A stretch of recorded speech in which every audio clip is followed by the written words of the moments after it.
Ops, wait lang, huwag ka munang mag-scroll at syempre, magbibigay muna tayo ng ating word of the day. At pag-usapan natin sa ngayon, itong krimeng murder. Ang krimeng murder ay matatagpuan natin under Article 248 of Revised Penal Code. Ang krimeng murder, ito ay ang pagpatay ng isang tao with the presence of qualifying aggravating circumstances. Napakarami ng mga qualifying aggravating circumstances na nakasaad sa ating batas. Meron dyan yung tinatawag nating treachery, abuse of superior strength, or else ang pagpatay mo sa isang tao by means of poison or by means of fire. And napakarami pa. Kumbaga, kapag pinatay mo ang isang tao, nalilason mo, ito ay magiging murder. Or else, yung pagpatay mo sa isang tao, sinunog mo, pwede ding papasok sa murder yon. Or else, yung pagpatay mo sa isang tao ay patraidor. Kumbaga, ito yung pagkakataon na kung saan yung nasabing victim mo ay wala na siyang kakayahan na idipinsa ang kanyang sarili or gumanti sa'yo.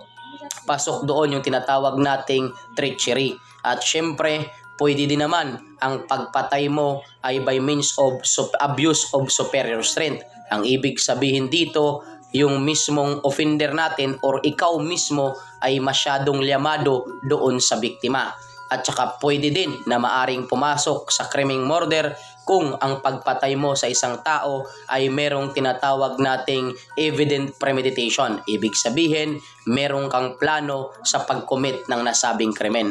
Ang krimeng murder, ito ay tinagurian nating heinous crime na kung saan makikita natin sa Revised Penal Code at may karapatang parusa na which is papasok under Article 27 of Revised Penal Code na tinatawag nating reclusion perpetua, na kung saan ito ay maaring umabot ng 20 years, 1 day to 40 years of imprisonment.